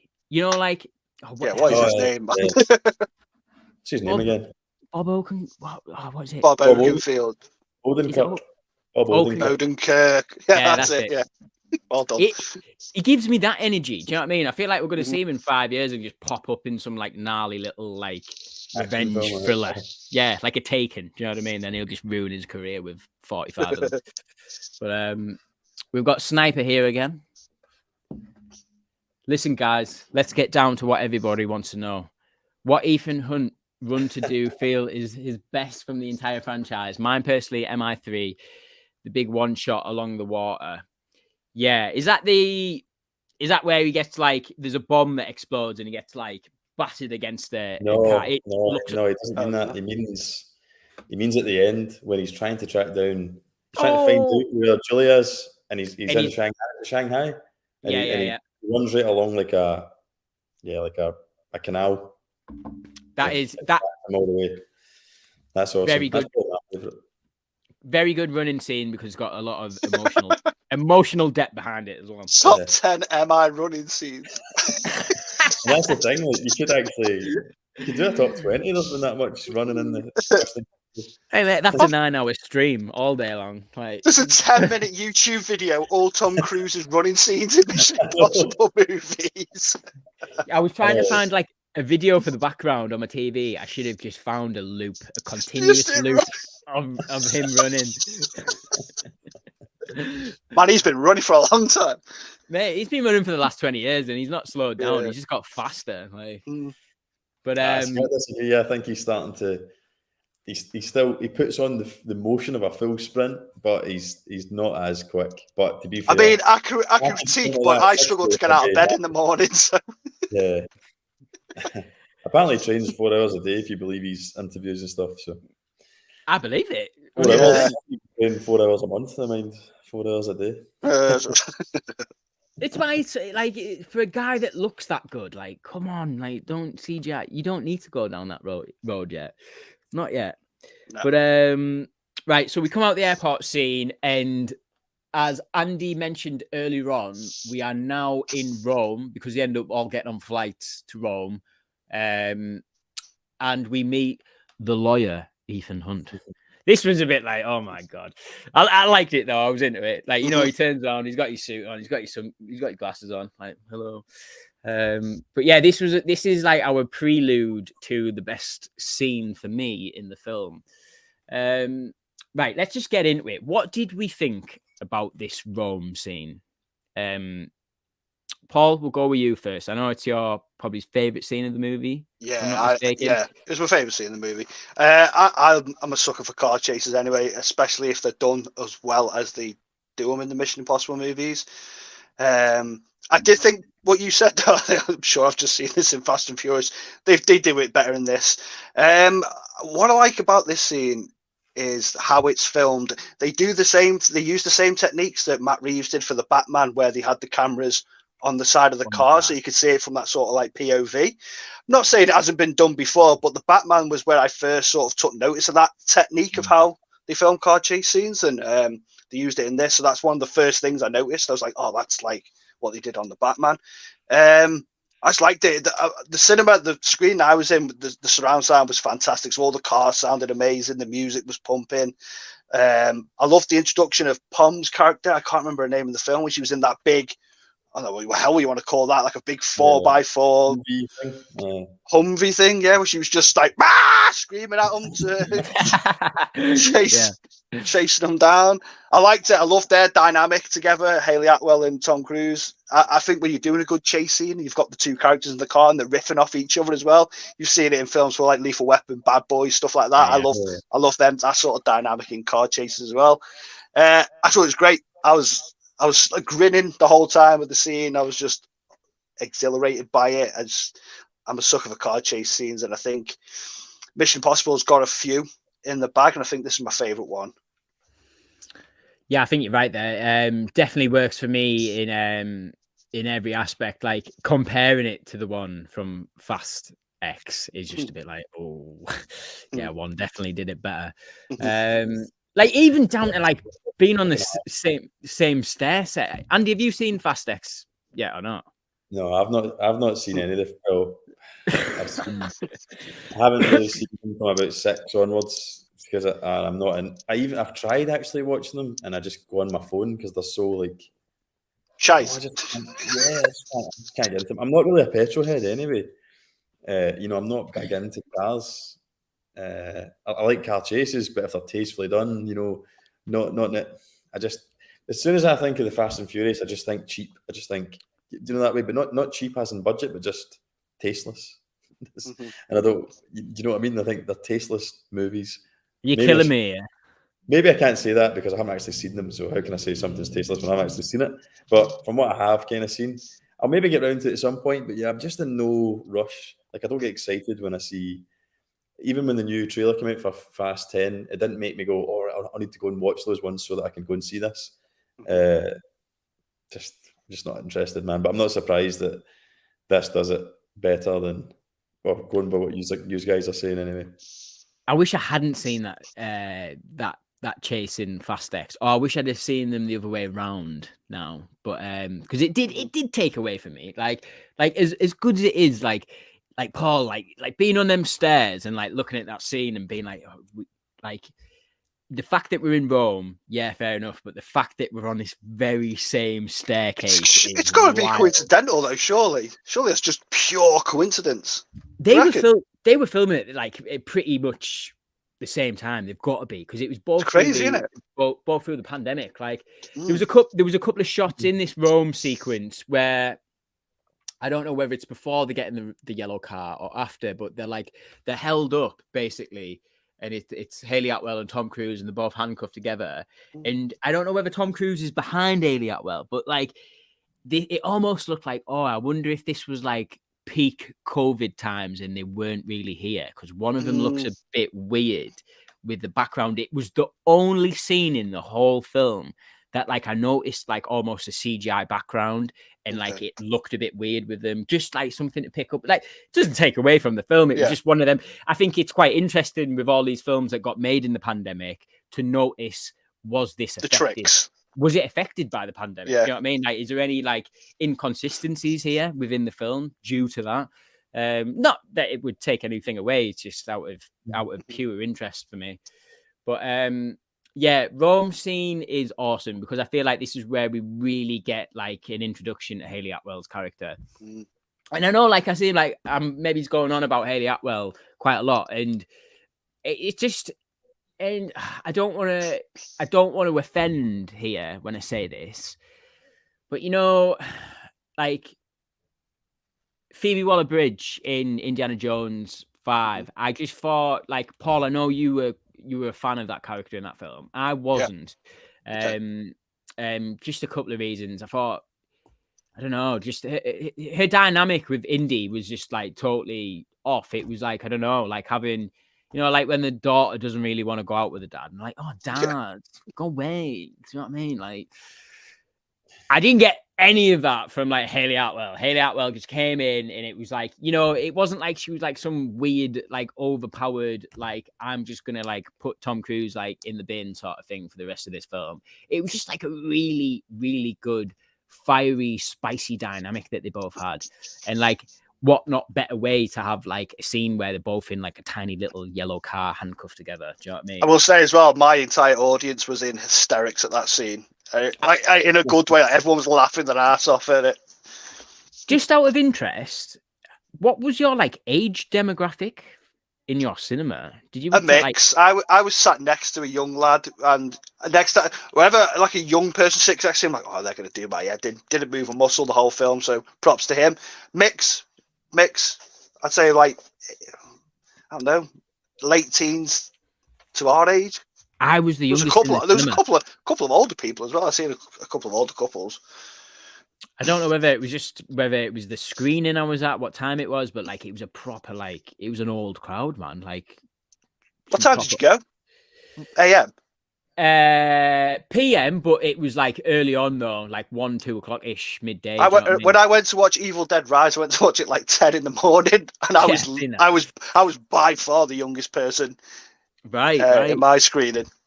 I think everyone's got the same idea, isn't it? Like if you're a bit older and you're into your films and stuff like that, I think it's got that like, I don't know, it's a nightmare going on a Saturday. Yeah. It truly is. Like me and Georgia, we're both going next Saturday to do the double bill for Oppenheimer and Barbie, which I'm apprehensive about. I know there probably won't be that many people in Oppenheimer of a younger age, but Barbie's going to be a nightmare. And I'm not getting dragged along with it. I want to go and watch it.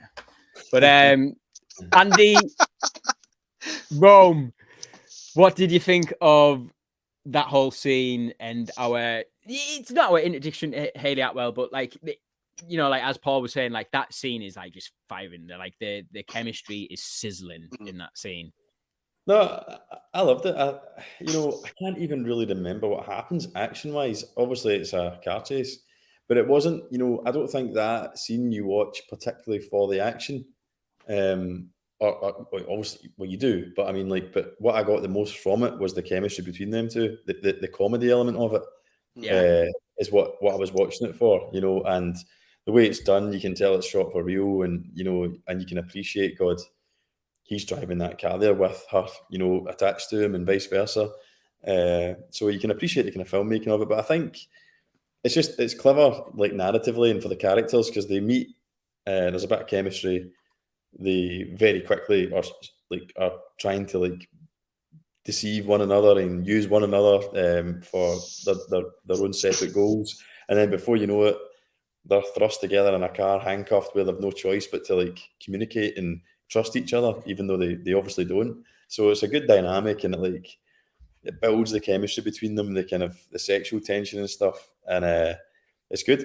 It probably, I thought one of the thing that made me laugh the most in the movie was when he gets in that yellow car, and because obviously, but at this point, because I feel like that scene is banking on the fact that we know, even as an audience outside Mission Impossible, that Tom Cruise has become this unstoppable force. He is the last movie star. Like, he is massive. He can do anything. He's indestructible. He doesn't seem to age. He defies death every movie. Movie, and then all of a sudden he gets in this yellow car and like he doesn't know how to drive it, and like he pulls away and he like crashes straight into the wall, and he's like, that way he turns around. He genuinely looks vulnerable, because I think it works because you kind of know that although he's being professional, he fancies Hayley Atwell. Well, life as well, I think. But they were going to Wimbledon together and stuff like that. The character. But getting back to the movie for a second, like they obviously fancy each other, and the fact that he crashes the car in front of her, it's good acting, because you do think he feels a bit embarrassed, like he looks like a wee boy for the first time, as though he's he does. Yeah, man, that's good. I like that. And I think that's like, I just thought that was an awesome scene. So I think that's what I enjoyed the most about it, was just the dynamic between them in the car, and being a massive Bond fan. Let's give Bond props. Legacy Bond props where it's deserved, right? This scene would not exist were it not for Your Eyes Only and Tomorrow Never Dies. For Your Eyes Only, when Bond is in the Yellow Beetle, straight rip off. And then Tomorrow Never Dies, where Bond is handcuffed to Whale In, and they're on the motorbike, and they have to trust each other, and obviously to work the motorbike with the clutch control and all that. It's basically those two scenes just put together and done. I also fantastically well, but it's been done before. I also thought that Pom's character, which I've looked up, her name's Paris in the movie. Yeah, she's a straight up Bond henchman in this. Yeah. It's Grace. Is it Grace Jones? Like, that's what she was giving me the vibes of.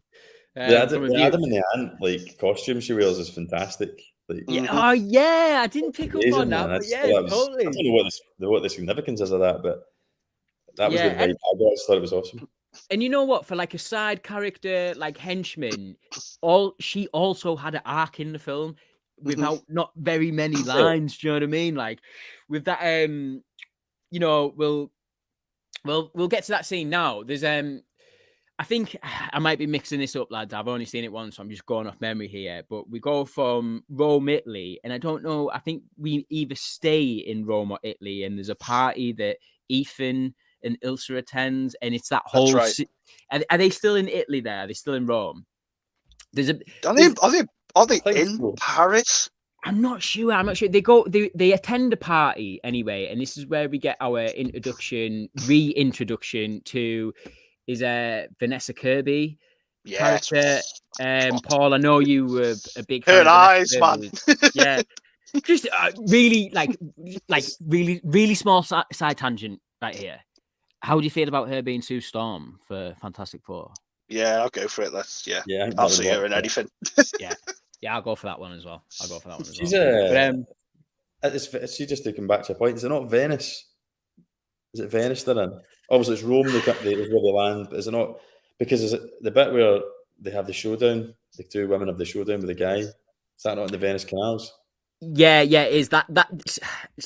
So I'm on the up lead to that scene there, where obviously it's the end of Ilsa's life. So I'm getting confused as well. Yeah, I thought that was all the same place, but. So they attend basically a meeting with, I think, is it the White Widow, played by Vanessa Kirby, who was a returning character from Fallout.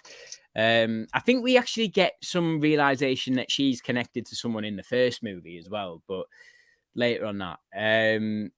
We have this meeting, and we have not our introduction here, or it might be our introduction to, is it Sebastian? What is our main villain called? What is he called? Gabriel. Right. Yeah. What did we, because we haven't mentioned this guy yet. We haven't really mentioned the villain. I know we're like an hour and 20 into the stream. I'll try and speed it up a little bit, guys. Yeah, there's a villain in this, by the way. Yeah, there is a villain in this. So just like we enter this meeting, and we've got Gabriel there, and we've got Pom Clementif there, who's called Paris, who's like a henchman. We've already discussed Paris a little bit, but what did we think of Gabriel? Because there's obviously, something there. Like, Ethan knows this person. This is a person from Ethan's past, as we see in a flashback earlier on in the film. And we know it's a flashback because it's got long hair that Ethan is running about. What did we think of Gabriel as a villain? Because I know he's not 100% the villain. Like, I think what's interesting about this movie is that the MacGuffin is also the villain, which is a bit weird. Oh, we've just lost Paul there. He will be back. He's maybe just trying to sort out his stream or something. Yeah, but Andy, what did we think of Gabriel in this movie as a villain? Just a bit plain, like as a villain. But I think films tend to do that a little bit. Like, the villains aren't always like, Bond film outlandish, if you know what I mean.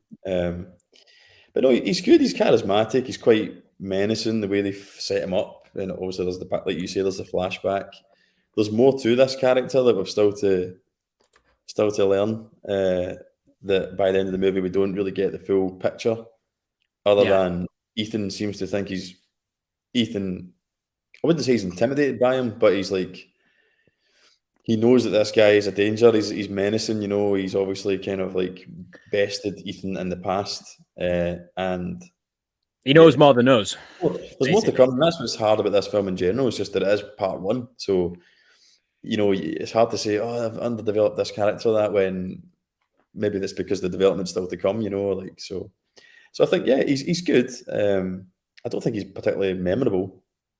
But like you say, he's not really the villain. The villain has this artificial intelligence. It's just they've had to cast an actor to give it a physical presence on screen for Ethan Hunt to wrestle with, isn't it? Yeah, totally. Like for me, like this is without a doubt one of the worst villains of the franchise. Like without a doubt, I don't know much about him yet, so like I'm not gonna go 100% on my statement there. But like I even compared to Sean Harris that was in the last two films, like that guy's got like charisma for days. Like even just the way he speaks was amazing. Then we've got Mission Impossible 3 with Philip Seymour Hoffman. And even in Mission Impossible 2 with Sean Ambrose. Then we've got Mission Impossible 1 where it, you know, it's like big reveal that it is Jim at the end of like that film. But yeah, Cavill's like the big villain of Fallout. Oh, Cavill was excellent as a villain. He was really good in that. He was amazing, but for me, he's like a Pom Clementif. He's like a head henchman. Do you know what I mean? Like, like he's your muscle. But very, very true. Like, and I think, you know, like Henry Cavill's a big reason why Fallout probably is the top of my list because he's just such a rememberable, formidable foe against Ethan. Like in that toilet scene in Fallout, like one of my favorite scenes of the entire franchise. And it's just like 5 minutes of Ethan getting beat up. It's brilliant. I love it. I wish there was a little bit more hand-to-hand combat in the whole franchise, if I'm being honest. But I don't know whether that's just like with age and stuff like that. But yeah, Gabriel, like, so he's only like one half of like the villain. It's Andy, you just mentioned it there, but AI, bloody hell, how timely is this? Like for how, like what's going on in the world right now? And like, we haven't mentioned it like this full stream, but like Hollywood is closed at the minute. Like there's a writer's strike and there's now an actor's strike that hasn't happened since the 1960s, just to put that in a little bit of context. And to put another thing in context, the last time we had like a writer's strike was when the likes of Quantum of Solace was getting released. Lost was the big one that I always remember. Yeah, Daniel Craig had to like pick up halfway through that film of, well, this is the rumor anyway, that he wrote like pretty much that the Quantum of Solace. Many big TV shows got short series, like short run seasons because they, you know, they'd only done half of it and then they had went on the strike, so they just released it that way, kind of thing. Yeah, it's mental. Like it was the Oppenheimer premiere on Friday, I think it was, and they left halfway through the red carpet just because they were on strike. It's mental, but yeah, sorry for going off a side tangent there. Where we at? Gabriel AI. Okay, AI. I think that's quite hilarious. That's what, but quite fitting. Like I was trying to rack my head. I was like, have we not done AI before in this franchise? And I was like, oh no, we haven't. But yeah, quite fitting for what's going on at the moment because obviously, like a big part of why the writers and well, mainly the actors as well, like are on strike is trying to bargain that they're not, you know, like the big higher ups aren't going to use AI for, you know, casting people like backgrounds and stuff like that. Oh, we'll just hire you for the day. But can we scan your face and just use it for anything we want? No. Yeah, bit of a weird one. But yeah, we've got this scene. So we have this meeting with Ilsa, the White Widow, Gabriel, and it sort of all goes to shit. And then we get into this running scene. And this is one of my favorite sequences in the film where it is a lot of running and it's like very tense because I think at the start of the sequence, I knew Rebecca Ferguson was like on her way out here, and this was all about like how this was gonna, you know, unravel. But what this sequence reminded me of is when Ethan is running to Ilsa through them alleyways and stuff like that, and he doesn't know where he's going. And this is where the AI is like really clever, and like I thought it would have been implemented in the script and overall movie a lot more. That the AI is now mimicking Simon Pegg's voice, telling Ethan to go like the wrong way. And I thought that was really clever. And I'm like, oh shit, this is really tense. But that whole sequence, and I think the way it's lit and what everyone's wearing and stuff like that reminded me of like that sequence in the first Mission Impossible film. So at the beginning, when like at the start, when but no one has a fucking clue what's going on. Do you know what I mean? And it's like a race against time, and I don't know. It gave me the vibe of the first movie, and like at that point in the film, like with the few grievances I had about the airport and the desert and stuff like that, I was like, oh well, maybe we're like taking like a step back here within the franchise, and we're going back to basics a little bit while still having the spectacle of a Bond film, if you understand what I'm saying. Mm-hmm. But yeah, I really like the sequence, and it ends with a fight between Gabriel and Ilsa, and our ultimate demise of Ilsa, which I was a bit disappointed with, but Rebecca Ferguson is a busy woman, so yeah, that's what it felt like. It's like, sorry, I've got things to do. I've got things to do. I've got 55 Dune movies on the way, man. Like, I've got to go. I know she's in that. She's in a series at the moment. Andy, you would tell me to watch it on a. That's good. Yeah, I've watched it all. Silent. Apple. Yeah. I need to head into that. Yeah, she's good. She's a competent lead, because I've not really seen her in anything that she has been the lead in other movies, but like. She pretty much carries this whole season, and she does it well. It's good. It's worth watching if you like sci-fi, dystopian kind of sci-fi mystery type shows. It's definitely worth checking out. And if you're a fan of her as an actor, then it's definitely worth it. But yeah, I would recommend it. But yeah, I was kind of sad that she went. I didn't see that was. I didn't think going in that would happen. Although I should have known, because like you say, I know what her schedule's like, and the fact that why is Hayley Atwell being brought in? Yeah, it's getting overcrowded. It's getting overcrowded, and there's no way they're going to kill off Hayley Atwell, like especially after how good she is. They obviously know what she's like and what they can do with her. So it was a little bit of a kind of like, again, one of these. That was a bit like that scene in the desert where, like, oh, we're supposed to think Elsa's dead when we just know she's not. And then it was the same with the choice. The choice was obvious kind of thing. Although it was still played out well, but it was like, it's going to be Elsa. Elsa's dying, but they still executed it well. But I just not up until the choice happened, had it even occurred to me that this might be the last time we see. I thought Rebecca Ferguson was just going to be a franchise character that was just going to keep reappearing. A loafer. Like another Simon Pegg's character. Yeah, that's what I thought was going to happen. So I was kind of, but I suppose there wasn't anything that, and it wouldn't do her justice as an actor to continue in the franchise as a kind of, a bit of background, as a side character. So I suppose her arc was over, so it's probably the right thing to do was to kill her off. Yeah, I think her best performance and like just overall like story element was in Rogue Nation. Like I don't, she was in Fallout for a little bit, but mainly at the end of Fallout she became a more prominent character. But yeah, Paul, what did we think about Ilsa's overall demise? We've got Gabriel as a villain here. What do we think of him as a villain? What did they call it? The Entity, don't they? That's what they call it in the movie. Yeah. The Entity. For me, when they first started sort of explaining it, I was like, this is a bit daft. But then I realised the movie it's in, and it fits the movie it's in. You couldn't have put that villain in MI3. No. Because the way these movies are going a bit more comic book style, if you like.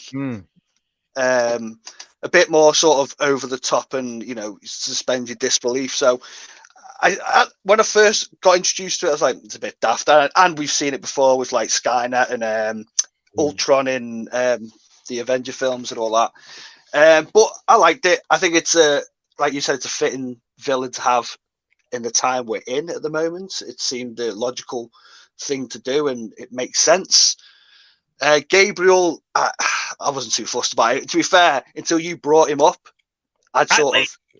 we got an hour and a half in the stream, and I was like, oh shit. Yeah, until you brought him up, I'd sort of forgot about him. But like Andy said, he's just the face of the entity that keeps flashing. That's the LEDs and the entities, the LEDs and the disco. Yeah, but the scene, you know, the whole chase scene was awesome. It was exhilarating. Again, it was edge of your seat stuff. You didn't know what was going on, and when the entity intercepted Ethan's comm, and was Benji was playing as Benji. I thought it was awesome. I didn't think Rebecca Ferguson was going to die. That was a sort of shock for me in the film. But now I've reflected on it. I'm like, well, it makes sense. What you've just said. She's going to go on to bigger and better things. One of my favorite parts in that scene was the sort of alleyway fight with Cruise, Palm, and is it the White Widow's brother in the movie? Is that they're the three who were fighting?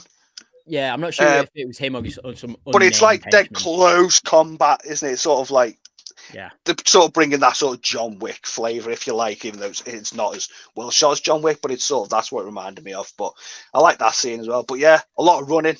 A lot more Cruise running. I liked it, man. There's not many scenes we're going to be talking about. I know we're coming to the end, but majority of the film, I loved. I was on the edge of my seat for, and this was just another awesome scene in the movie. What Tom Cruise does really well for me is getting beat up. I know that sounds insane, but he sells it well. He does. He sells it. Like he looks exhausted. He's just like, oh my god. Like he's like, you know, like full on like Murtaugh, like out of like Lethal Weapon. Like, I'm getting too old for this shit. Without saying it, it's just like all on his face. You know what I mean? He's like, but yeah, man. I like that thing Tom Cruise does when something is about to happen or has just happened. He sort of just goes, sort of just raises his eyebrows, just like, okay. It's great, man. But yeah, well, I'll just say we'll sort of like get into wrapping it up now, lads. But we'll go for this end major train sequence because it is fantastic and. You know, the major reason why I think it's amazing isn't because of the stunt that we've all been so accustomed to seeing. You know, I love the way he entered the train. So we'll just spoil that straight up. He just flies straight through the middle. I think it's used as like a bit of a comedy relief, but yeah, I was all about it, man. Like I love like the look on his face is just like this is where I am. But yeah, I just think this, you know. This scene, as I was mentioning with the sequence before, with the running and stuff, reminded me of the first film. This end scene is a blatant, like, how can we recreate the end third act of the first movie, but just give it that, you know, 30 years on vibe? Let's do all this shit for real. Chuck the blue screen out, get that out of here. Let's get Tom Cruise jumping off a cliff. But yeah, the whole lead up and stuff like that, like it is slightly anticlimactic. I must admit, just because we've seen it so much. But you know, seeing the stunt eventually happen, and it's got that comedic thing of like, oh, like I've found the jumping on point, and it's like this tiny little bridge, and you're like, yeah, that's not gonna cut it, man. And obviously heads to the mountain and stuff like that, and ends up in the train. And I'll give someone else a big shout out for this final third sequence is Vanessa Kirby, because I thought she playing Haley Atwell really well. Do you know what I mean? So it was Vanessa Kirby, but it's supposed to be Haley Atwell's character with the mask on, and she went from having blue eyes to brown eyes, and I don't know, like that whole thing was really good with the returning character from Mission Impossible 1. I can't remember his bloody name. Kittredge. Eugene Kittredge. Yeah. But yeah, really good. I won't get into the end of this sequence just yet. But what did you guys think about the overall build up to the scene? We've got Simon Pegg in a car, which, do you know what I'm going to say about Simon Pegg being in the car? When he's not driving the car, he's in the passenger side and he's on his computer, and then the car's driving itself. Yeah. Was that not the most opportune moment to have our AI villain come in and be like, right, we're driving Simon Pegg off a cliff? But yeah, Paul, go on, Andy. Sorry, mate. To be fair, I think there is a subtle gag. Hidden within that, which kind of like hints at that. So he jumps in, he realizes he has to focus on the laptop, so he puts it into autopilot. He jumps in, and then you almost see him thinking what you've just thought and thought, wait a minute. He side eyes it, yeah. What about the entity? And then he like side eyes, and then he's like puts his seatbelt on because he doesn't trust it. So like, Fair. I wonder if that was maybe a quick rewrite though, or maybe even an on the day. Like, don't you think we should show some, just acknowledge to the audience as well that we've thought about that also, but just go with it. I think that was, you're 100% right. It was an oversight there. It was like an on the day thing. Like, oh shit, hang on a minute, wouldn't this car just drive completely cliff somewhere? Right, back to the drawing boards, guys. I thought it was awesome, and you mentioned at the beginning, and I got cut off, and I wanted to comment, but I didn't get a chance to, so I'll say it now. But I agree that this film was spoiled by the trailers, 100% spoiled. Yeah. Like, I think in hindsight, they shouldn't have pushed that stunt as much as they did, and I think the only reason I can think is just because of the state of cinema at the time. So like, we were coming off the back of COVID. This, whilst it was in production, it was being touted as basically the movie that was going to save cinema, and Tom Cruise did that big rant, the guys that weren't sticking to the COVID regulations, because he was basically saying, look, this movie is going to potentially save these cinema chains when it comes out, blah, blah, blah. So I feel that maybe they know that there's now an audience expecting these big stunts. So they thought, right, let's give them a big feature. Let's really push this stunt and tell people they have to see this on a big screen. So I feel that was the reason for it. But the detrimental effect it had was that it did take the balls out of that scene, watching it. Like, it just... I'm like, okay, here's the big scene coming up now, but I've seen it a million times. I've seen the behind the scenes, and what's like you said earlier. Just to quickly jump in, Andy, just quickly jump in. Didn't we see the plane stunt in the trailer from Rogue Nation?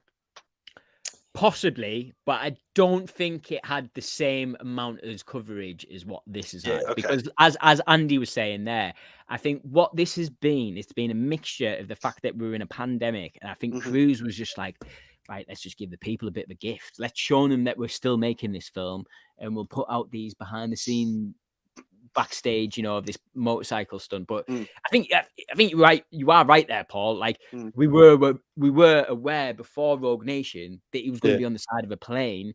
It's just the way this particular stunt has been, ran down also. Which it has. Right. Like, yeah, it has. It's a good comparison. It's a good point, a good comparison you make, though, Paul. Because you're right. It's not the first time that it's been publicised, and I'm pretty sure Fallout was the same. I think Fallout got similar behind the scenes stuff for the helicopter and the Halo jump. I remember watching something about that before it. But this stunt was actually shown in cinemas. Like, it was like you were sitting watching a movie, and then you got a 10-minute feature on this stunt in the cinema. Yes. Like, it was like you had to kind of go looking for the other ones, whereas this was getting stuff down your throat. But don't get me wrong, it's still amazing, and there's little bits to it that we haven't seen that you'll see in the film. But definitely, when I watched it, that's all I could think about. I just had this bitter taste in my mouth, as if like I wish this hadn't been spoiled, because imagine just seeing this and not knowing it was coming. Like, it would have been so breathtaking. But I've seen it like 5, 6, 7 times now. But yeah, the whole sequence plays out great.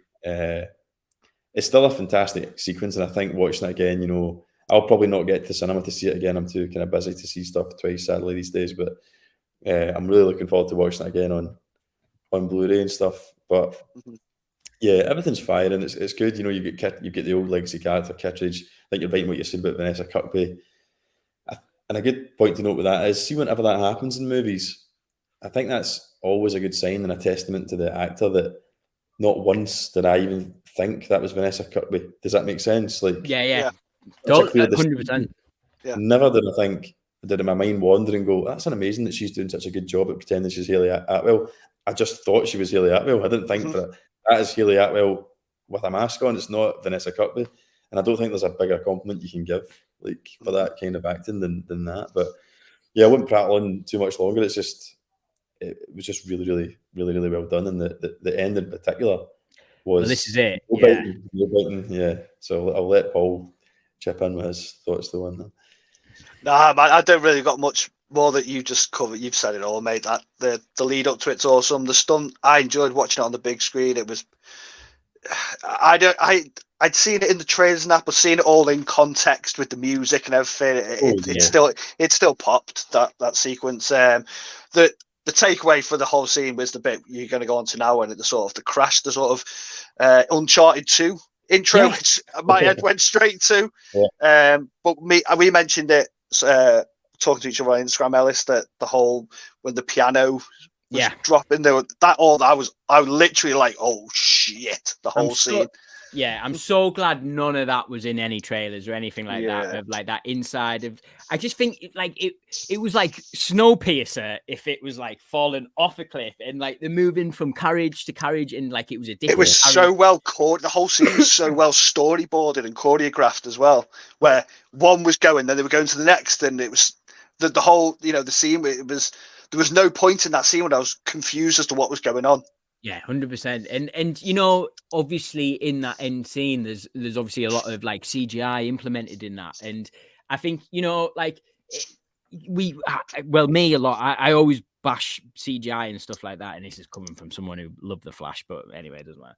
Like I'm bashing CGI and stuff like that. But like this had CGI elements in it. And we've just come off a really unreal practical stunt. But everything to do with that train carriage scene. It wasn't a long scene, but like it felt long because of how tense it was. And I don't know, it was just everything about filmmaking, like firing on all cylinders in that last little moment there. And it wasn't like a fight scene or anything like that. It was them trying to escape a situation, and I just absolutely loved it. Like that sort of, because of that happening, that's totally like sort of like, like I let it off that we've seen that motorbike stunt for like the last 2 years because we got that wicked scene right at the end. But yeah, man, that carriage scene, whoa, brilliant. Yeah. Loved it. What a way to finish the film. What I liked about that carriage scene, like, as well, was like that we've seen stuff like that in films before, not as well done, but you've seen maybe trying to escape from a confined space before it goes over the edge or whatever. But the fact that they utilised 3 carriages, and each carriage was completely different with different threats, so you've got like the one that one was like the dining cart, so it's got the piano, it's got the bar, it's got glass falling off. One was in the kitchen. It was like roasting hot like fryer oil and fire, and like she actually catches fire at one point. It was great because every time. Oh yeah, I forgot about that. It didn't get boring, like, because it was like they would. Excuse the pun, but out the frying pan and into the fire. It was like we just escaped that carriage, and it'd be like, oh my god, now we've got like this to deal with, like this. It just kept going. It just kept going, and it really was like, it sounds cliched, but it was proper edge of your seat. You were like, and it's like it's the same thing with like Bond films. Bond films haven't been as exciting in this in arguably about a decade, but it's that way where you always know that like they're not going to die, right? But the action is so well done that you're still, it's so well done that you can't help but think, but maybe because this is such a harrowing situation. Does that make sense? And I think again, to achieve that in that kind of film where Ethan Hunt's not going to die, it's a testament to the scene, sequence, 100%, man. Like, like we sat there watching the scene and like, Tom Cruise isn't going to die, hey, that Will's not going to die, but you sat there, you're like, oh my God, what the hell's going on? Especially with that kitchen cart as well, like that, the oil, the deep fat fry, it was like, oh my God. I remember it was the piano for me with the latch, like the camera right on the latch, like, oh shit. I remember like watching I don't know what it was about the kitchen scene with the chip pan oil, but I just was like, as Haley Atwell was approaching it, I felt myself moving in my seat. You know what I mean? It was like trying to catch it. And go, Haley, hen, you're all right. But Daddy. But so we've basically come. I thought it wrapped up pretty well. Like, like Paul, me and you have talked about this a little bit recently, but like, I really loved Spider-Verse, Across the Spider-Verse, but like, just where that ends up for how long the film is, I felt a little bit dissatisfied at the end of that film, where it was like, oh, like I know it's a part 1, but like, it'd be great to have this where I can, go and sit sit down and watch this on a Saturday afternoon and not have to stick the other one on. Mm-hmm. Basically, this is one of them ones where I can, you know, I'll as soon as this comes out on Blu-ray 4K, I'll watch this at home and feel quite content with it. It's probably is a movie that I'll grow to like even more. I just think, but from right now, from you know the films that we've had in this franchise, I love them all. I love them all. So like me saying, giving this some have got they have. If you're going to rank them, some have to come before others. It's 100%. And like if people like look at my score like, oh, he hasn't give that 5 stars. Like, yeah, it's not that. It's just like I don't know. I'm a bit stingy with my 5 stars. Unless you got I'm like a ninja if I'm being like, I loved it.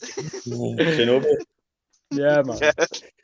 But I've only got 2 questions just to sort of fire it off now for the end of the stream. We don't have to go mega into it, but we'll save the ranking for the end. Just, I know we've got a part 2 coming up, Dead Reckoning, but what is there anything else that you would like to see from this franchise, or anywhere that you feel like it could go or should go in future installments? We don't have to go like too in depth on it, but Andy, is there anywhere where you think this franchise could go, or where you want it to go? Maybe do more things of one particular thing, or do less of another. Like, where can it go for you in the future? I'm talking Dead Reckoning past that. Like, where do we go past this 2-part installment?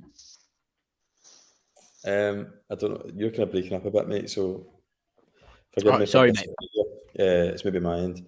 But yeah, there's 2 things, just 2 kind of things I'd like to see that just popped into my head there as I was listening to you. I would like, one criticism I've got of this whole franchise is Ethan Hunt has no development. He's a constant throughout the whole thing. He's like, his morality cannot be tested. He's unfallible. And that gets a little bit boring after a while. Like, do you know what I mean? Like, it's not like a video game character, isn't he? So, he is destiny reincarnated. Maybe it's maybe meant to be that way because that way you can inhabit him a little bit. He's just an avatar for you to imagine yourself in those situations. So fair enough. And it's not a major issue. As long as you keep delivering the spectacle, it's not the end of the world. But if they're going to keep going on, then maybe we could see him properly be tested. Like, maybe we could see him go dark. Maybe we could see him actually fall. And I don't mean fall as in he doesn't manage to pull off the mission, because that's not his character failing. That's just him, you know, not being able to meet the challenge. I'm talking about, like, let's see him break his code. Let's see him kill someone that he shouldn't have done and then redeem himself or something like that. So I'd like to see if character development for Ethan Hunt, you know, and they can do what they want with it, but as long as it's original, we've not seen it before. Otherwise, eventually let him take a back seat, you know, and let's usher in a new hero that's got different traits. I think action-wise, though, the only thing that's left to do in this franchise, and it sets up perfectly for the new one, is an underwater sequence. Yeah. Well, tell a lie. There was one in Rogue Nation, but it's a very quick thing, and it's mainly CGI. You know, I want to see Tom Cruise go full the Jim Cameron, the Abyss, in a tank of water, holding his breath for 2 weeks, hanging onto a shaft or something. like, put Tom Cruise in a tank and say, you've got a 15-minute sequence to do here, mate. Like, do your worst. I think that could be, and maybe that's what they're going to do in Dead Reckoning, because obviously they've got to get to this sub. Oh yes, good show. So maybe you know, the stage is set for an amazing MI style underwater sequence. That is a really good show. I'd like to see a show-stopping, like, bar setting underwater sequence and a little bit of development for Ethan Hunt. That's what I'd like to see. What about you, Paul? Yeah, I was going to go with an underwater thing, but that's where they've set it up for us to go in the next one. That's as soon as the film is finished, like, we're going to go to that. That's where they're going to go to that sub, aren't they? This one, the reason when I reflected after watching it, and after I watched this, I went back and watched the rest of them for this stream, and just for my own sort of, because I didn't get time to revisit them beforehand. This one very much feels like a espionage movie, a bit like the first one. They've gone back to that first one, that sort of bit more grounded, bit more espionage, I think for the sequel, or part 2, they need to hit that Rogue Nation Fallout level again. Yeah. Because then when you put the film, and I've asked both of you, when part 2 comes out, will you see it as one big movie, or will you be like, oh, it's Dead Reckoning part 1, part 2, or you'd be like, this is Dead Reckoning? Future wise, though, they can keep going all they want. My only thing I would like them to do is, if they run out of ideas, to stop. Don't keep trying to milk. Don't be going Fast and Furious with it. Don't be going. I don't want to see a crap Mission Impossible 10 or 11. Just when the time's up to wrap it up, and let's have an awesome franchise. You don't stop thinking about the money. 100%. I don't think Cruise has got it in him to release any bad films. Yeah, exactly. On forward. I think he's got a legacy to withhold, and he's almost, he could be really not humble, Tom Cruise, and just take all this stuff that he's getting told in. I think Steven Spielberg told him that he saved cinema 2 years ago with Top Gun Maverick, which he sort of bloody did, to be fair. My thoughts for franchise going on forward is, I know this isn't going to happen because it won't sell, but I'd like less globe trotting, and I'd like Ethan to be put in a Rambo First Blood style situation. Do you know what I mean? Where he's in a jungle somewhere, or they keep saying oh, Ethan Hunt, he's gone off grid, but no, he hasn't. I want to see him really go off grid. No instruments, no gadgets or anything like that. Drop somewhere where he is really the whole planet is after him. A bit like a John Wick 4 situation where you got all his assassins after him. But I think Ethan's got something like that in him again. Do you know what I mean? I just want to see him sort of be really tested again, and without less globe trotting. I think imagine if we had a scene in the Dubai with that the Dubai building, but it was for the entire film, and the film's 90 minutes long. I know that'll never fucking happen. I know it won't happen, but just to bring it, scale it back without scaling the stunts back. So do something else, but I don't know. I just want it to downscale a little bit without it downscaling, if that makes sense. I don't know. But I think we've sort of reached the end of where I was going to say, let's just chuck a cheeky rank out there. It doesn't have to be anything specific, and we don't have to get into it. But if I was going first, I think this sounds sacrilege. It would be, my top film is Fallout or Rogue Nation. I think them two swing, go hand in hand. They flip flop. Ghost Protocol, Dead Reckoning, MI2, then MI1. Oh no, I'd fling Mission Impossible in there above Mission Impossible 2, if that makes any sense. So my top 3 right now would be Fallout, Rogue Nation, and Ghost Protocol. That's where I'm at. Then this new one, Dead Reckoning Part 1, is just under Ghost Protocol. But they're quite close. Quite close. Just half a star difference. Oh no, I gave them both 4 stars. Ghost Protocol. I haven't made my mind up. This doesn't have to be set in stone, lads. I'm just flinging this out there in the stream. Them all, basically. Yeah. But Paul, do you want to chuck a quick ranking out there if you've got one, mate? Yeah, man. Mine was different until about 4 days ago when I sort of rewatched them all after watching Dead Reckoning. So last place is MI2. It was higher at some point. Then MI3. Then the first movie. Ghost Protocol 4. Dead Reckoning at 3. Rogue Nation 2. Fallout 1. But like you, Fallout and Rogue Nation can flip-flop depending on what mood I'm in. I watched them back-to-back the other day, and that was a great 5 hours of my time. That was. It's a good time, that, man. On it, video. But yeah, Andy, mate, no pressure, no pressure. I didn't let Andy know about this beforehand. But yeah, mate, no pressure. Fortunately, I have actually put together a letterbox one the other day. I was going to put it on Instagram, just not got into it yet. So I do have a bit of a template in my head. But yeah, I think it's so tough because they're all, especially the later films, are all so good. So I'm not surprised that even between the 3 of us, they can be so different because you're splitting hairs when it comes to, they're all excellent films. It's just, it comes down to personal preference. But yeah, I would say you've got to go with Mission Impossible 2, a bit like Paul, maybe used to be higher, but maybe it's just because it's aging badly. We've got the new ones. My taste is changing, so when I watch it now, it's just more cringe than like enjoyable. But it's still enjoyable, and I think it takes me back to like watching it at 15. You know, That's so I can definitely enjoy it. It's not a bad film. It's just the worst of a good franchise.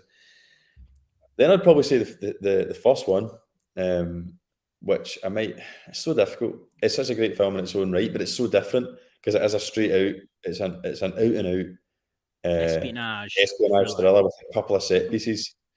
But what I will say about that is that it makes the set pieces stand out more because they are against the backdrop to what's otherwise a kind of atypical espionage thriller, and they're so iconic. But yeah, then I would probably go Mission Impossible 3.